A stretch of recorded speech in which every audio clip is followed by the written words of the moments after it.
Electrostatics chapter 4 में आज का हमारा टॉपिक है संधारित्र की प्लेटों के मध्य परावैद्युत पदार्थ का प्रभाव।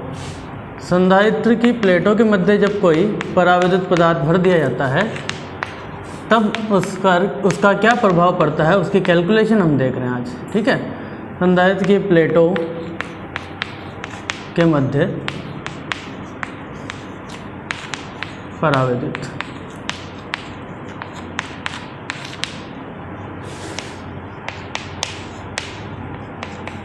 जब संधारित्र की प्लेटों के मध्य आप कोई परावैद्युत पदार्थ भरते हैं तो उस कंडीशन में उस परावैद्युत पदार्थ का क्या असर होता है उसकी धारिता पर, उसके विद्युत क्षेत्र पर, उसके विभव पर, ये हम कैलकुलेट कर रहे हैं। ठीक है, तो हमने सपोज किया कि हमारे पास में एक संधारित्र है और इस संधारित्र को हमने चार्ज किया। तो एक प्लेट इसकी पॉजिटिव यानी कि प्लस सिग्मा वाली और दूसरी माइनस सिग्मा वाली आपके पास में थी। फिर हमने क्या किया, इसके भीतर एक परावैद्युत पदार्थ भर दिया। जैसे ही परावैद्युत पदार्थ भरा तो क्या हुआ कि वो बाह्य विद्युत क्षेत्र के भीतर आ गया। अब जब बाह्य विद्युत क्षेत्र की दिशा हमारे पास में इधर है, जब वो बाह्य विद्युत क्षेत्र की दिशा में आ गया तो उस कंडीशन में उसके जो अणु है वो द्विध्रुव के समान व्यवहार करने लग गए और वो संरेखित हो गए विद्युत क्षेत्र की दिशा में। ठीक है, अब जब विद्युत क्षेत्र की दिशा में संरेखित हो गए, हर एक अणु द्विध्रुव के समान व्यवहार करने लगा, तो उस कंडीशन में यहाँ पर नेगेटिव, यहाँ पॉजिटिव, यहाँ नेगेटिव, पॉजिटिव, नेगेटिव, पॉजिटिव, इस तरीके से पॉजिटिव वाली प्लेट के पास में सारे नेगेटिव और नेगेटिव वाली प्लेट के पास में सारे पॉजिटिव आ गए। ऐसे बहुत सारे हैं।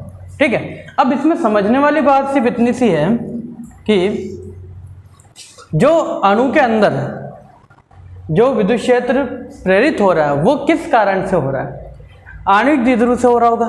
अब उस कंडीशन में हमारे पास में क्या है कि अणु के भीतर जो ये प्लस और माइनस एक दूसरे के नज़दीक हैं वो क्या करते हैं, एक दूसरे के प्रभाव को निरस्त कर देते हैं, यानी कि ये आवेश तो खत्म हो जाता है, निरस्त हो जाता है। लेकिन जो प्लेट के किनारों पर जो आवेश बचा है, किनारों की तरफ जो आवेश बचता है, जैसे यहाँ पे माइनस और यहाँ पे प्लस, ये अपना एक विद्युत क्षेत्र बनाते हैं।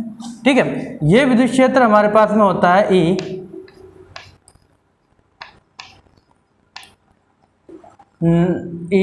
आप इसको लिख सकते हैं EM लिख सकते हैं। ठीक है, ये विद्युत क्षेत्र बनाता है, लेकिन इसकी डायरेक्शन किधर होती है, इस तरफ होती है। ठीक है, इस तरीके से ये डायरेक्शन बनाता है, इसकी डायरेक्शन हमारे पास में थोड़ा अपोजिट साइड में होती है। अब जब इसकी डायरेक्शन अपोजिट साइड में है, उस कंडीशन में क्या हो रहा है कि इन प्लेटों के बीच में, ए प्लेट और बी प्लेट के बीच में जो कुल विद्युत क्षेत्र है जिसको हम E1 कह सकते हैं, वो हो जाएगा आपके पास में E माइनस EM, क्योंकि दोनों की डायरेक्शन अलग अलग है। तो हम यहाँ पे देख सकते हैं कि यहाँ पर विद्युत क्षेत्र का मान क्या हो रहा है, कम हो रहा है। क्योंकि विद्युत क्षेत्र के मान में कमी होती है तो V = ED हमने पढ़ा है, विभव के मान में भी कमी होगी, और विभव के मान में अगर कमी होगी तो आप आवेशों को और ज़्यादा उस चालक को दे सकते हैं, यानी कि चालक और ज़्यादा आवेश ग्रहण कर सकता है, यानी कि उसकी धारिता बढ़ती है।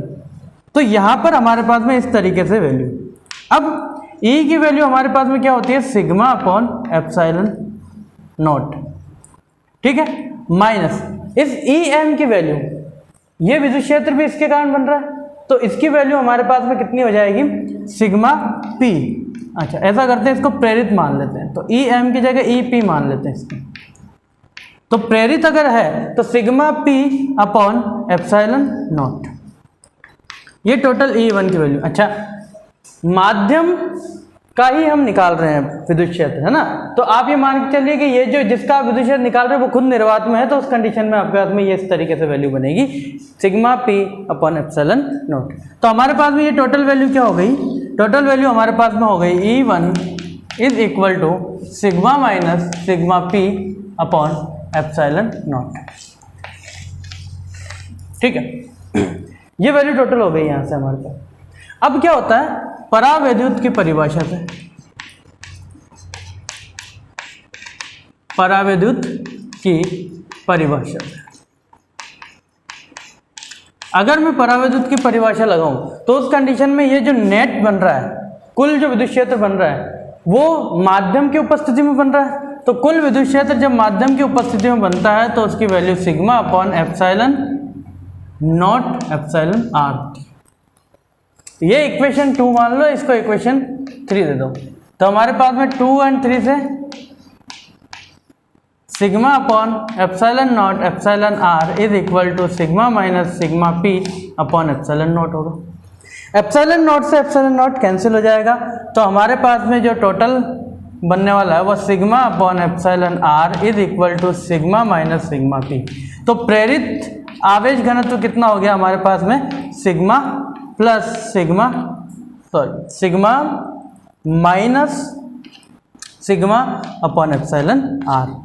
ठीक है, इसमें से हम क्या कर रहे हैं, सिग्मा को कॉमन ले रहे हैं, तो हमारे पास में sigma P is equal to हो गया sigma 1 minus 1 upon epsilon R. तो ये हमारे पास में क्या आया, प्रेरित आवेश घनत्व।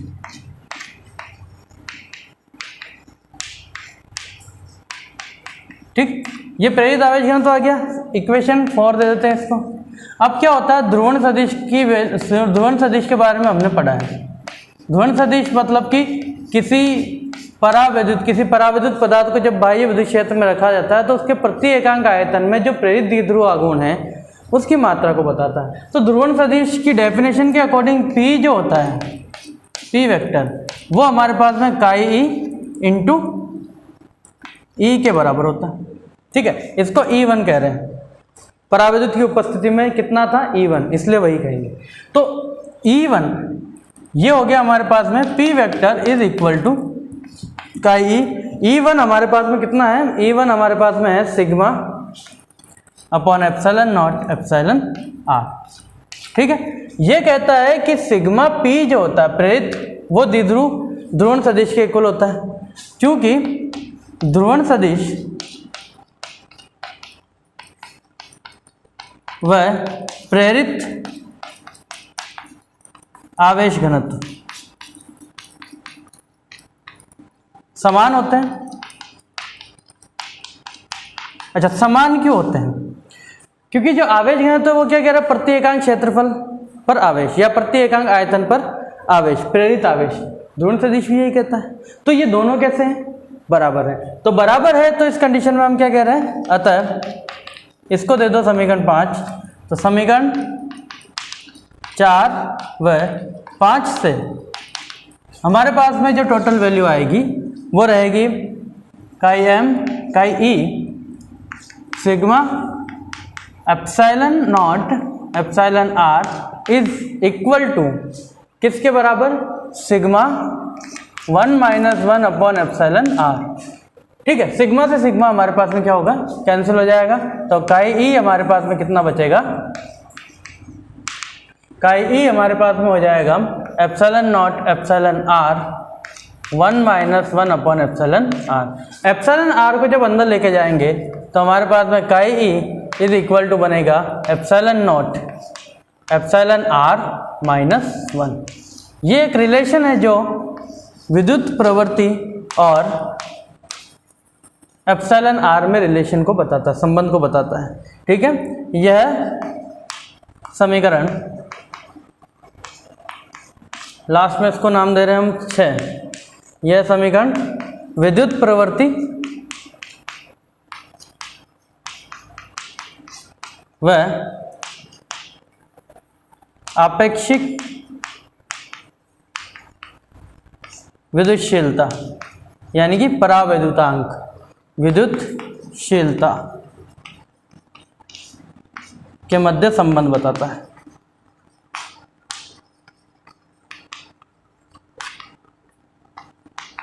ठीक, ये हमारे पास में टोटल इफेक्ट है जो कि किसी माध्यम में जब परावैद्युत पदार्थ को रखा जाता है तो पड़ता है।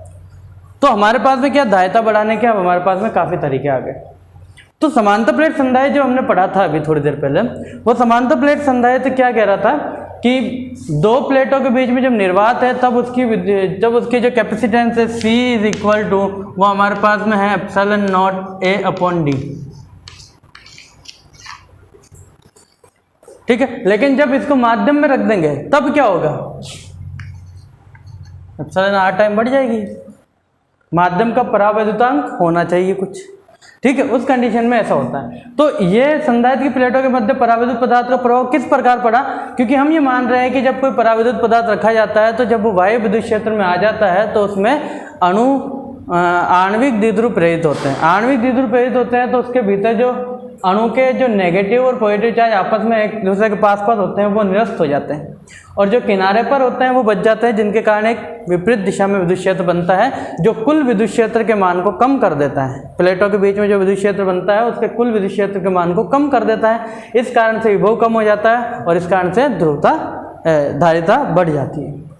ये हमारे पास में टोटल इफेक्ट है, ठीक है। अब हमारे पास में अलग अलग केसेस में अगर मैं परावैद्युत पदार्थ पूरा भर दूं, दोनों प्लेटों के बीच में पूरा कागज, मोम या अभ्रक कुछ भर दूं, तो उस कंडीशन में आपके पास में समांतर प्लेट संधारित्र की धारिता क्या होगी, ये वाली।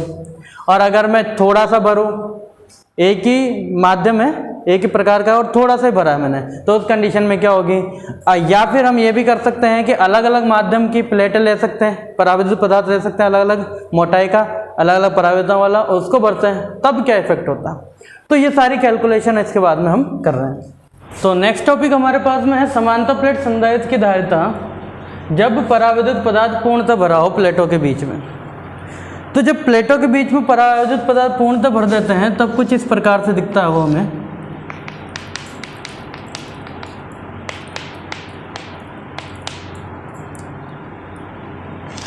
इस तरीके से, ठीक है।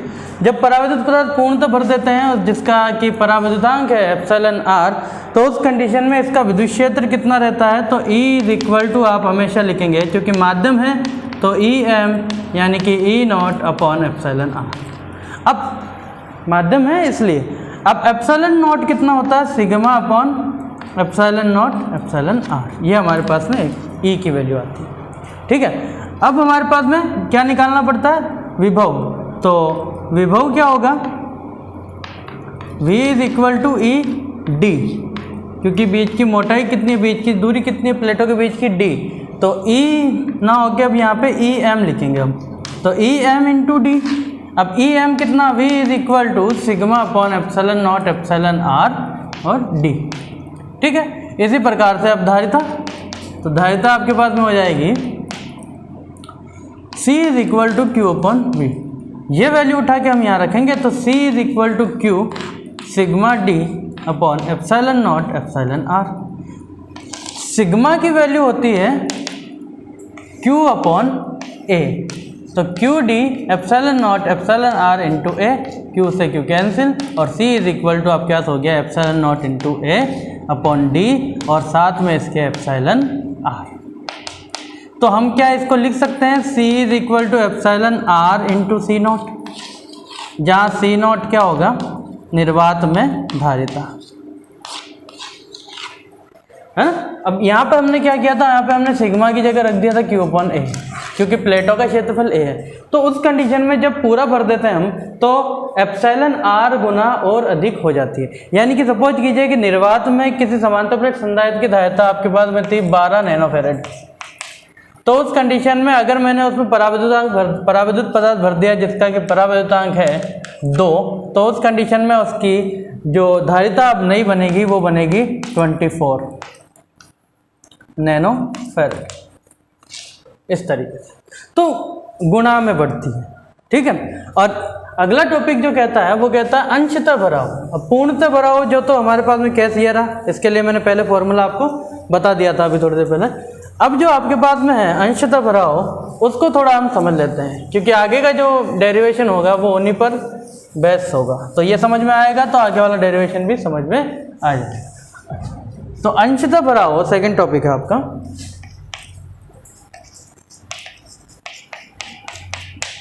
अंशतः भराव, तो उस कंडीशन में डायग्राम कैसा दिखेगा आपको,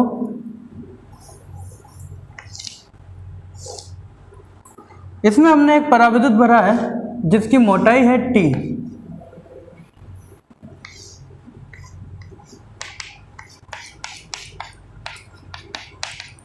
और प्लेटों के बीच की दूरी है D, ठीक है। ये आपके पास में कुछ डायग्राम ऐसा है। तो हमें क्या निकालना सबसे पहले, तो विद्युत क्षेत्र। अब विद्युत क्षेत्र आपके हाथ में दो बनेंगे, एक तो निर्वात में विद्युत क्षेत्र कितना होता है, सिग्मा अपॉन एप्सिलॉन नॉट, और माध्यम में कितना होता है, sigma upon epsilon naught into epsilon R. ठीक है, विद्युत क्षेत्र के बाद में हम निकालते हैं विभव। अब विभव दो तरीके से बन रहा है, एक तो निर्वात में जिसको हम लिख रहे हैं वी ओ या नॉट, और फिर माध्यम का यानी कि वी एम। अब निर्वात में विद्युत विभव E इंटू डी होता है, निर्वात के लिए E नॉट इंटू डी। लेकिन क्या निर्वात पूरा d डिस्टेंस तक है, तो हम कहेंगे नहीं, यहाँ पे t डिस्टेंस तक तो पराविद्युत पदार्थ है, तो हम इसको लिखेंगे d माइनस टी। ठीक है, और वी एम जो होगा वो होगा ई एम इंटू टी। अब ई एम की वैल्यू कितनी, तो v is equal to E naught D minus T plus E naught upon epsilon R into T, क्योंकि हमारे पास में ई एम की वैल्यू ये होती है। आगे चल के हम ई नॉट की वैल्यू पुट कर देंगे। ठीक है, तो ई नॉट इसमें से कॉमन ले लिया मैंने, अंदर हमारे पास बचा D minus T plus T upon epsilon R. Okay, अब ई नॉट की वैल्यू क्या है, v is equal to sigma upon epsilon naught, अंदर क्या D minus T plus T upon epsilon R. v निकल गया, v निकलने के बाद में हमारे पास क्या आती है, धारिता। तो धारिता कितनी हो जाएगी, c is equal to Q upon V. तो c is equal to Q upon V, Q upon sigma upon epsilon naught D minus T plus T upon epsilon R. Sigma की जगह आप क्या लिख सकते हैं, q अपॉन ए, तो q upon epsilon naught A D minus T plus T upon epsilon R. q से q cancel, तो c आपके पास में हो गया epsilon naught A upon D minus T plus T upon epsilon R. ठीक है, ये आपके पास में जो धारिता है, नई धारिता है। जब अंशतः भरा हो, जब कुछ पदार्थ आप कागज का, मोम का या अभ्रक का रख देते हैं इन दो चालक प्लेटों के बीच में, तब उस कंडीशन में उसके आवेशों को ग्रहण करने की क्षमता बढ़ जाती है।